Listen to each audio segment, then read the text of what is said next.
하나님 아버지, 오늘 이 예배 시간에 주인이 되어 주시옵소서. 설교자의 설교도 듣는 성도들도 오직 하나님께만, 하나님의 마음에만 집중하게 하여 주옵소서. 하나님과 하나님의 행하심만 온전히 드러나게 하여 주옵소서. 예수님의 이름으로 기도드립니다. 아멘. 가을이고 지금은 추수의 계절입니다. 추수는 농부에게 어떤 의미가 있을까요? 많은 의미가 있겠습니다. 추수는 먹거리를 확보하고 판매를 통해 농부가 얻는 수입을 제공해 줍니다. 또 추수는 씨를 뿌리고 여름 내내 땀 흘린 그 수고의 결과물을 수확하는 기쁨도 제공해 줍니다. 그런데 이 추수는 예수님과 성도들에게도 아주 특별합니다. 그래서 오늘 이 추수감사주의를 맞아서 예수님께서 말씀하신 추수감사주의의 의미와 삶의 이유를 우리가 한번 살펴보도록 하겠습니다. 그래서 추수감사주의를 맞은 우리 교회는 주님의 재림을 소망하며 그날을 깨어 준비해야 된다라는 주제를 가지고 말씀을 나누도록 하겠습니다. 추수감사주일은 오늘날 교회가 지키는 중요한 절기 중에 하나입니다. 농부에게 있어서 추수가 특별하듯이 성도에게 있어서 영적인 추수는 역시 특별한 의미를 가지고 있습니다. 성경의 기록을 이렇게 추적해 보면 추수감사주일에 담겨져 있는 이 영적 추수의 이야기가 오랜 이스라엘 역사 속에서 녹아져 있다라는 것을 알 수가 있습니다. 그래서 지금으로부터 약 4,000년이 넘는 그 시간에 3,000년이 넘는 그 시간대에 하나님께서 이 추수감사절을 예비하시기 위해 특별한 은혜를 구약 백성들에게 선물로 남겨주셨다라는 것입니다. 여러분 출애굽기 23장에 보면 하나님께서 이스라엘 백성들에게 이런 명령을 하십니다. 모든 남자는 1년에 3번 절기를 지켜야 된다. 그래서 하나님 앞에 얼굴을 보여야 된다라고 말씀하십니다. 그런데 이 3대 절기를 우리가 안으로 들어가 보면 3대 절기의 이름은 각각의 3가지씩 이름이 있는데 이것을 둘로 나누게 되면 하나는 구원과 관련된 이름들이 있고 또 하나는 추수와 관련된 이름들이 있습니다. 그 추수와 관련된 이름들 중에 오늘 수장절이라는 절기가 있습니다. 그래서 이 구약에 있는 이 추수와 관련된 절기가 바로 예수님의 십자가를 통과하게 되면 새로운 절기가 태어나게 됩니다. 그래서 우리가 알고 있는 초실절이라는 첫 이삭을 바치는 이 초실절이 예수님의 십자가를 통해서 부활절이 되었습니다. 우리가 잘 알고 있는 맥추절이 예수님의 십자가를 통과하면서 성령 강림절이 되고 교회가 세워지게 되었습니다. 마지막 이 수장절은 연말에 밭에서 거두어 들인 그 곡식들을 저장하는 것을 의미하는데 이 수장절이 십자가를 통과하면서 추수감사주일이 우리에게 절기로 주어졌다라는 것입니다. 따라서 우리가 추수감사주일 이야기를 하려고 하면 수장절이 무엇인가를 좀 잠깐 알아야 됩니다. 출애굽기 23장 16절에 보면 하나님께서 이런 말씀을 하십니다. 수장절을 지키라. 이는 내가 수고하여 이룬 것을 연말에 밭에서부터 거두어 저장함이니라 라고 말씀합니다. 이 수장절을 지키는 이유를 여기 몇 가지 단어로 표현했어요. 연말에, 1년의 끝에 밭에서 수고한 것을 거두어 들이고 나서 이것을 뭐 한다는 거예요? 저장해 두는 것을 기념하는 절기가 수장절이다. 그렇게 말씀합니다. 여러분들도 추수를 지금 거의 다 끝냈습니다. 추수를 끝내고 수확한 것을 공판장에 내놓든지 팔기도 하지만 저장고에 담아두지 않습니까? 마찬가지 1년에 수확한 것을 거두어서 저장하는 것을 기념하는 게 수장절이다라는 것입니다.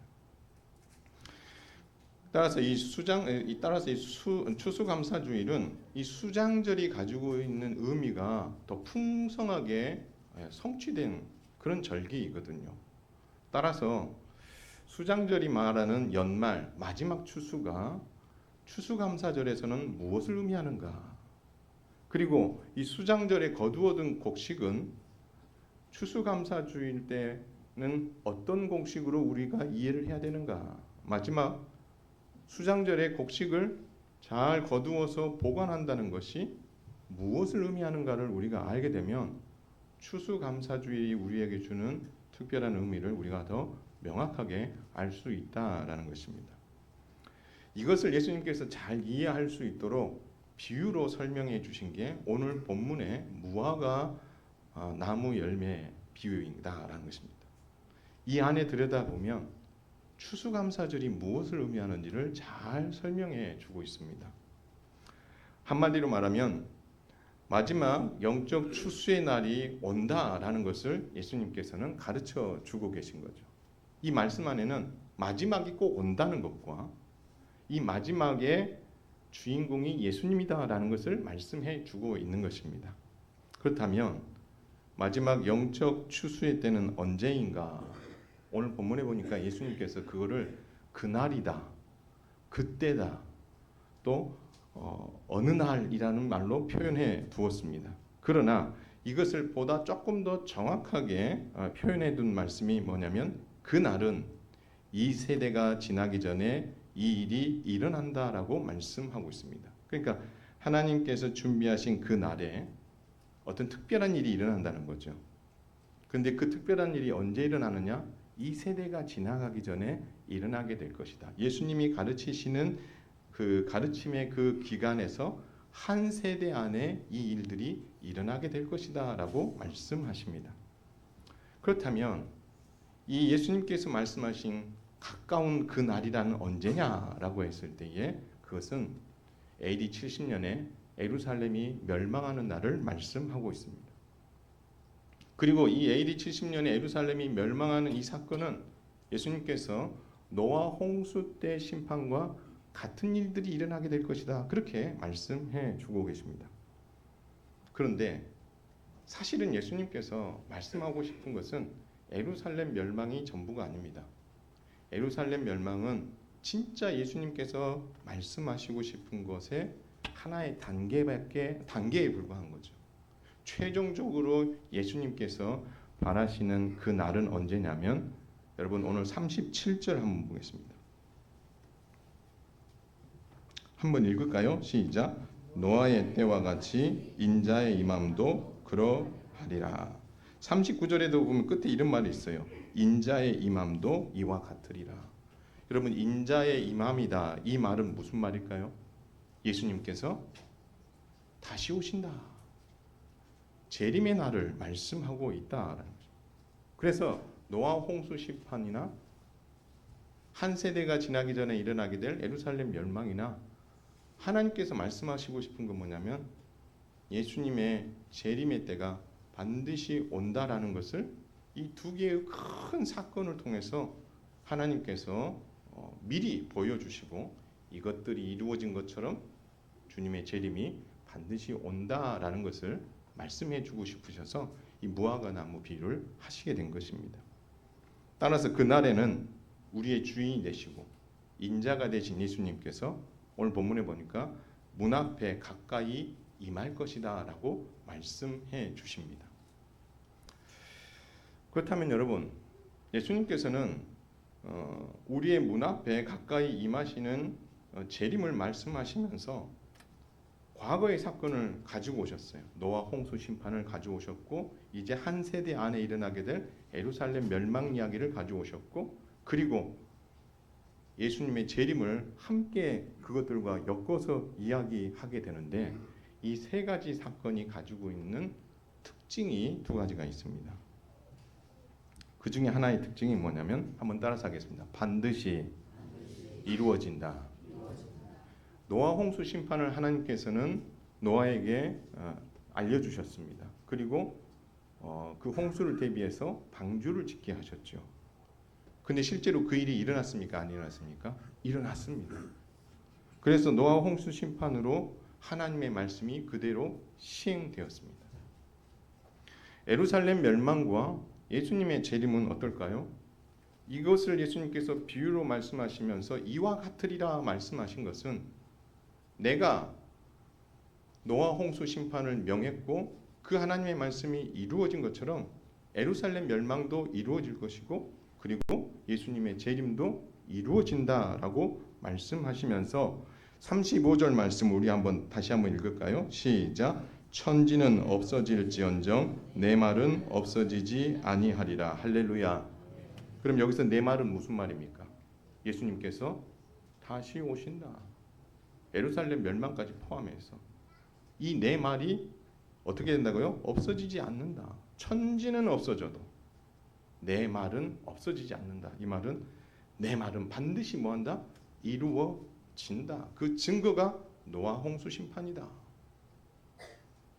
그러면서 예수님께서 두 번째 말씀하시는 게 뭐냐면 그러면 그 날과 그 때를 우리에게 알려주시면 어떨까요? 우리가 질문해 볼 수 있겠죠. 근데 주님은 아주 단호하게 말씀하십니다. 그 날과 그 때는 한번 따르겠습니다. 아무도 모른다. 누구도 모르냐면 천사들도 모르고 예수님 자신도 모른다라고 말씀하시며 오직 딱 한 분만 아신다고 말씀합니다. 그분이 누구십니까? 하나님 아버지시다. 오직 하나님 아버지만 알고 계신다라고 말씀해 주셨다라는 것입니다. 따라서 그때는 우리가 알 수 없다. 그때를 알 수 없기 때문에 우리가 그때를 준비하려고 하면 알려고 하면 과거에 어떤 일이 일어나는가를 살펴봐야 되는데 노아 홍수 심판을 한번 들여다봐라. 그때도 노아 홍수 심판이 있을 것을 이야기했지만 그들이 알고 있었느냐? 알지 못했다는 거죠. 말씀합니다. 노아가 방주를 짓고 방주 안에 들어갈 때까지 사람들은 뭘 하고 있었지? 예수님 말씀합니다. 뭐 하고 있다고 그랬습니까? 먹고 마시고 장가가고 시집가고 한마디로 말하면 뭐예요? 그냥 평범한 일상생활을 하고 있었던 거죠. 뭘 모른 채 하나님의 심판이 있을 것을 모른 채. 그래서 결국 그들이 언제까지 깨닫지 못했어요? 홍수가 일어나고 죽는 그 순간까지 깨닫지 못했다라고 말씀하고 있다. 그러면 예루살렘 멸망과 예수님의 재림 때는 어떨까요? 다를까요? 아닙니다. 37절과 39절에 보니까 노아의 때와 같이 인자의 임함도 그러하리라 라고 말씀합니다. 노아의 때와 같이 별반 다르지 않다는 거예요.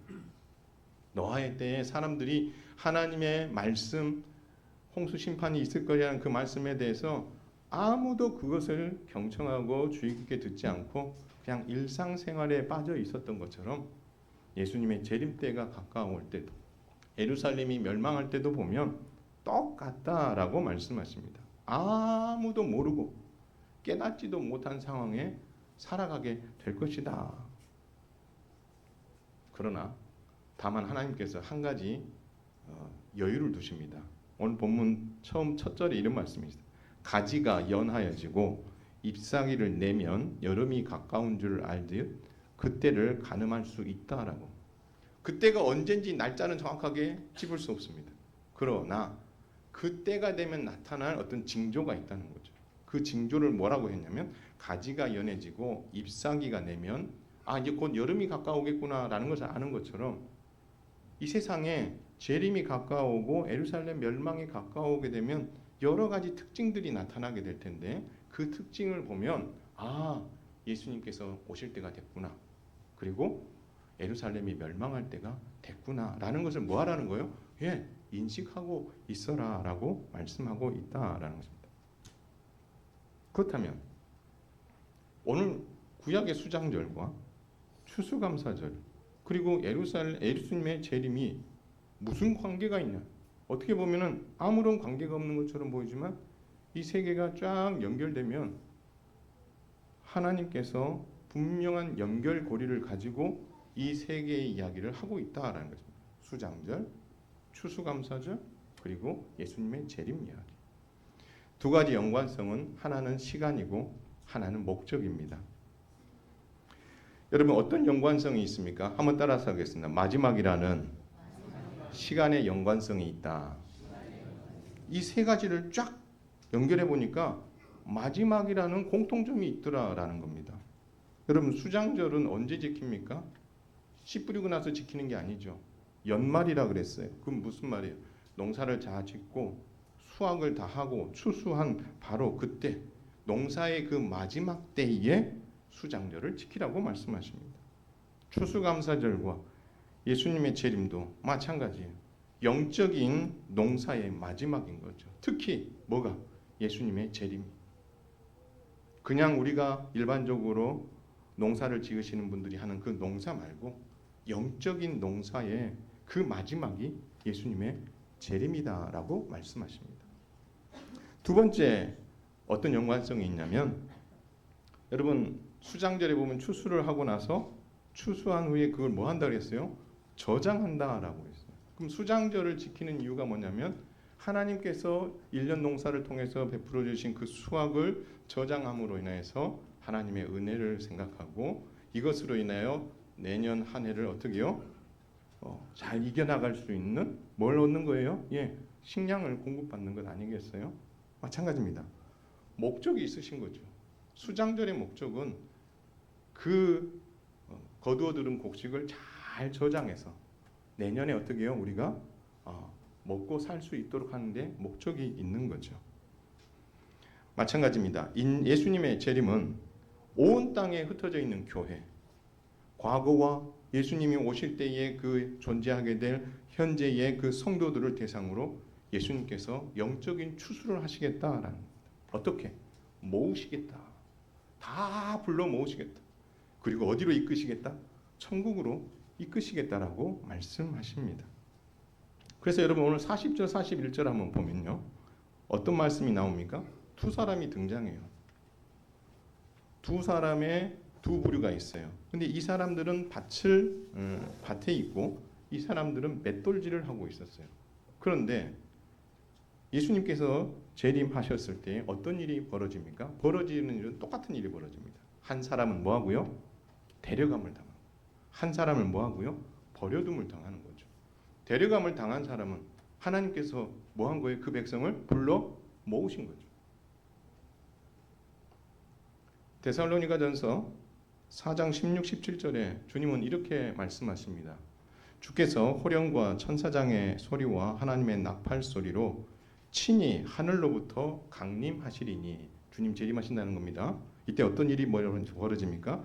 그리스도 안에서 죽은 자들이 먼저 일어나고 여러분 그리스도 안에서 믿음으로 죽은 자들을 하나님께서 뭐 하시는 거예요? 추수하듯이 그들을 다 뭐 하시는 거야? 불러 모으시는 거죠. 그리고 그 후에 우리 살아남은 자들도 그들과 함께 구름 속으로 끌어올려 살아서 믿는 자들을 하나님께서 어떻게요? 살아있는 그대로 구름으로 끌어올리시겠다. 그들도 하나님 뭐 하시는 거예요? 불러 모으시는 거죠. 공중에서 그들이 주를 영접하게 될 것이고 그리하여 우리가 항상 따라서 하겠습니다. 주와 함께 있으리라. 할렐루야.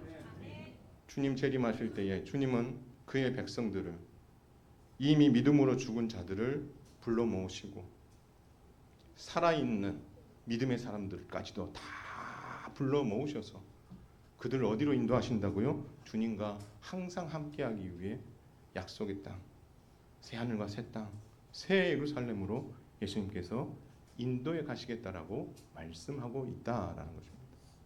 사랑하는 성도 여러분, 예수님의 재림 신앙은 기독교 신앙의 핵심이며 예수님의 교훈의 핵심이었습니다. 성도를 예수님께 불러 모으시고 함께 천국에 입성하여 거하게 하시기 위함이다라는 것입니다. 그러나 살펴보세요. 우리가 매일매일의 삶에서 주님의 재림을 고대하며 살아가느냐라는 질문 앞에 아무도 있을 수도 있겠죠. 그러나 많은 이들이 예수님의 재림을 머리에 염두에 두고 가슴에 뜨겁게 생각하면서 살아가는 이들은 그렇게 많지 않은 것 같습니다. 왜냐하면 우리는 당장 눈앞에 예수님의 재림이라는 것이 드러나지 않았기 때문에 늘 잊고 살 수 있다라는 것입니다. 많이 아쉽습니다. 그러나 여러분 한 가지 기억해야 될 게 우리 믿음의 선진들은 고난이 찾아왔을 때 한 가지를 기대했습니다. 뭘 기대했을까요?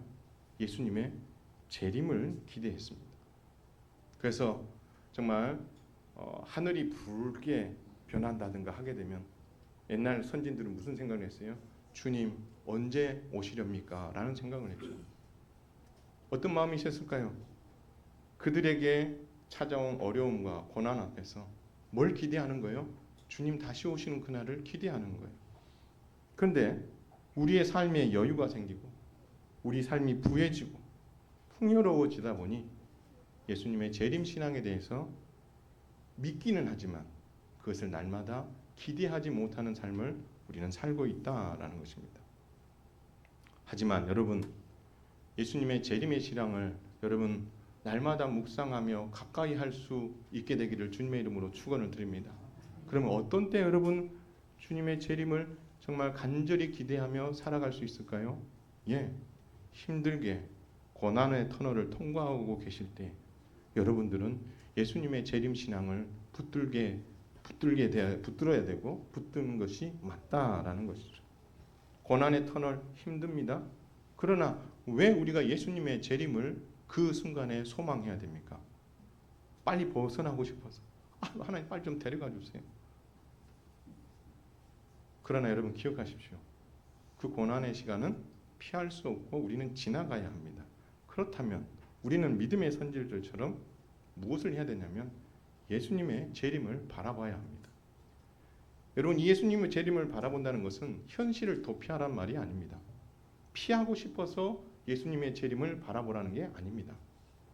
우리가 예수님의 재림을 바라봐야 하는 가장 큰 이유는 고난 끝에 승리와 위로가 있기 때문에 우리가 예수님의 재림을 바라볼 수 있는 줄 믿으시길 바랍니다.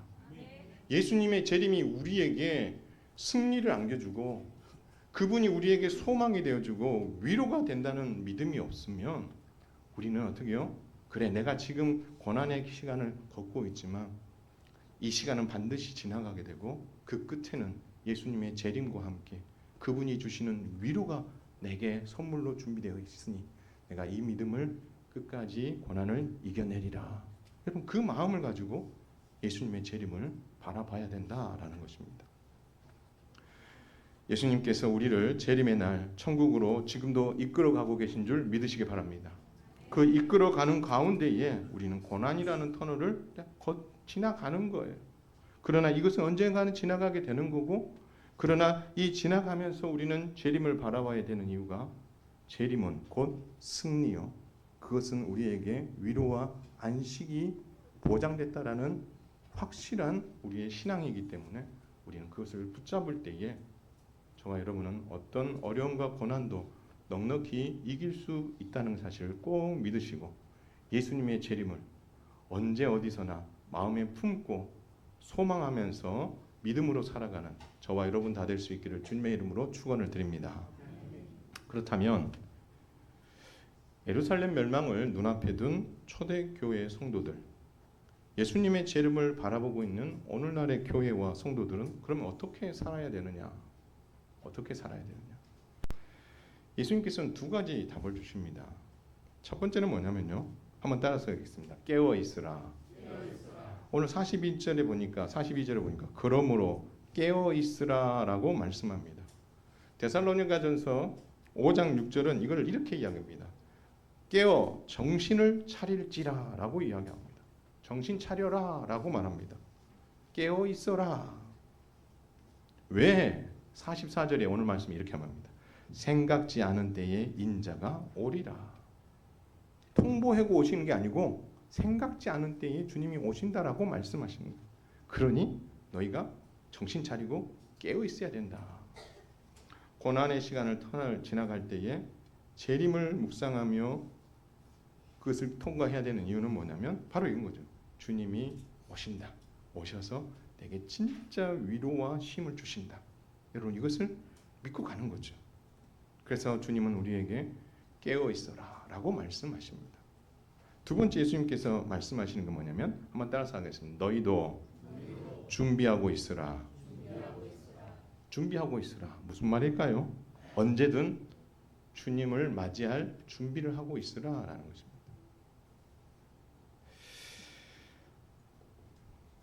그렇다면 어떤 마음으로 우리가 깨어있고 준비해야 될 것인가? 42절 말씀은 이렇게 말씀합니다. 어느 날에 너희 주가 임할는지 너희가 알지 못한다. 43절은 말합니다. 너희도 아는 바와 같이 만일 집주인이 도둑이 어느 시각에 올 줄을 알았더라면 깨어 있어 그 집을 뚫지 못하게 하였으리라. 여러분, 도둑이 내 언제 훔치러 갑니다라고 이야기하면 가만히 있으실 분 없으시겠죠? 문고리도 하나만 있던 걸 2개, 3개를 달 수도 있고, 창문이 흔들흔들거릴 것 같으면 방범창도 덧대기도 하고, 어떻게 해서든 도둑이 들어오지 못하도록 만반의 준비를 하겠죠. 그렇죠? 만약 주님이 오실 때에 얘들아 내가 몇 월 며칠 몇 시에 간다라고 이야기하시면 우리는 어떻게 할까요? 내도 놀다가 시간 딱 맞춰서 어떻게 해요? 준비를 할 수 있지 않겠습니까? 근데 주님은 말씀하십니다. 그 시각에 온다고 나는 알리지 않을 것이고 도둑이 알리고 오지 않듯이 내가 너에게 알리지 않고 오게 될 것이니 그 집이 뚫리지 않도록 준비하듯 너희가 늘 주님이 오시는 것을 항상 어떻게 하라고요? 준비하고 있어라 라고 말씀하고 있다라는 거죠. 실제 여러분 보세요. 노아 홍수 심판 때에 하나님께서 노아를 통해서 심판을 선언했지만 그 심판의 메시지를 들은 사람들은 전혀 그것에 대해서 반응하지 않았습니다. 그들은 뭐 했다고 얘기합니까? 먹고 마시고 장가 들고 시집가는 그냥 일상의 삶을 산 거죠. 왜요? 이 일상의 삶에 그런 어떤 심판의 조짐이 전혀 느껴지지 않거든요. 밭에서 일을 합니다. 맷돌을 갑니다. 일상이에요. 그래서 맷돌을 갈아서 저녁 식사를 준비하고 가족을 위해서 준비하는 거죠. 밭에서 일을 합니다. 올해 좋은 수확을 얻기 위해서 땀 흘려 수고합니다. 일상입니다. 그런데 그 일상 가운데 예수님께서 재림하여 찾아오시게 되면 한 사람은 믿음 안에 있는 자는 데려감을 당하고 그렇지 않은 자는 버려둠을 당하는 일들이 일어나게 될 것이다 라고 말씀합니다. 갑자기 주님이 오신다라는 겁니다. 그래서 옛날에 한번 우리 대한민국을 발칵 뒤집혀 놨던 그 재림과 관련된 사건이 있지 않습니까? 우리가 그것이 재림이 이루어지지 않을 것이라고 딱 단언지었던 한 가지가 뭡니까? 날짜를 거기는 이야기했어요. 그렇죠? 몇 월 며칠 몇 시에 온다. 근데 성경은 절대 그렇게 말씀하지 않으셨거든요. 그런데도 거기에 매여 있는 사람들이 상당히 많았다.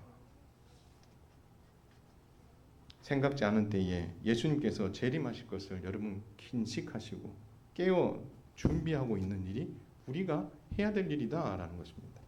사랑하는 성도 여러분, 오늘 추수감사주일입니다. 왜 하나님께서 우리에게 추수감사주일을 주셨을까요? 우리는 1년에 농사한 것을 영적인 추수든 육적인 추수든 그 추수한 것을 하나님 앞에 올려드리면서 추수감사주일을 보냅니다. 그러나 그 추수감사주일의 본질적인 의미로 들어가게 되면 한번 따라서 하겠습니다. 그날을 기억하라. 여러분 그날이 언제죠? 예수님의 재림을 기억하라. 추수하여서 그 모든 추수한 것을 저장하는 날이 수장절이었고 그것이 1차적으로 성취된 게 추수감사주일이었다면 이제 주님이 마지막 그 모든 것을 추수하시고 불러 모으시고 저장하시기 위해 오시는 날이 있다라는 것을 우리로 하여금 항상 뭐하게 하도록 기억하게 하시기 위해서. 그래서 여러분 우리 인생들은요 자꾸 잊어버려요. 앞서 말씀드렸던 것처럼 좀 부요해지고 살맛 나고 조금 형편이 나아지게 되면 안주하고 싶고 재림에 대한 소망보다 이때가 좋사오니 그냥 쭉 이대로 살았으면 좋겠다라는 생각을 할 때가 많다라는 것입니다. 그래서 예수님께서는 십자가를 통하여 우리에게 추수감사주일을 주셔서 1년에 하나님께서 함께 해주신 은혜를 감사하며 그 감사를 하나님 앞에 올려드리면서 또 한편에 영적인 추수할 때가 온다. 그때에 주님은 다시 오실 것이고 그 백성들을 불러 모으실 것이고 그 불러 모은 백성들과 함께 새 하늘과 새 땅에 영원히 거하게 될 것이다.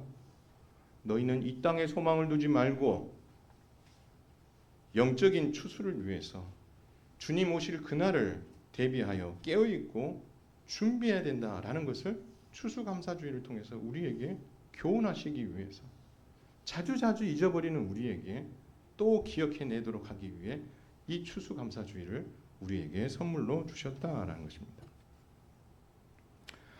재림 예수님을 맞을 준비가 여러분 잘 되셨나요? 그 질문 앞에 예, 잘 됐습니다 라고 하는 사람이 몇 명이나 되겠습니까? 책망하려고 하는 것이 아닙니다. 우리가 잊어버릴 수 있고 우리가 그 준비가 덜 되어 있을 수도 있습니다. 아쉽습니다.